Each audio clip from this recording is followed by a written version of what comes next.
Gee whiz. Well, in Mayfield, Kentucky, I believe, got the worst of it.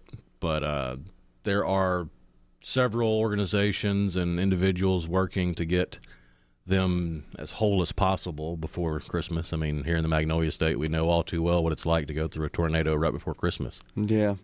But I was heartened or whatever the word is when I saw a video of a gentleman who lived about 30 minutes to an hour away from Mayfield, and as soon as the sun came up, he loaded up his truck with all the frozen food he could get his hands on, all the meat and goodies, put his grill on a trailer, and drove into the middle of Mayfield and started cooking food for folks. How about that? And then when people were asking him, like, hey, man, you got a restaurant or a food truck or something you want to plug? He goes, no, it's just my grill. It's the right thing to do. Wow. Isn't that something? I was reminded of Mr. Robinson's famous saying that when he was a child and he would get scared and see scary things on the TV, his mom would always remind him, look for the helpers. You'll always see someone helping. And that is, I think, a reflection of just how great this country is and how great the people are. And we have to point that out because it seems like our friends on the left are constantly telling us how terrible this nation is.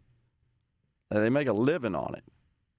They exploit it for personal political gain or whatever else they gain from it, folks that aren't in politics. But it gets kind of sickening after a while, in my view. And I'm glad to know that I always love hearing these stories about good people, good deeds, good works. It is heartening to know. I just think the vast majority of Americans are just good people. And it serves no purpose to think otherwise. And I appreciate you pointing that out because all too often, the media, in particular the left-wing media, you just never see or hear stories. We had a listener the other day, of course, that suggested we were acting in a way consistent with double standards because we don't call out folks on the right, and which is untrue.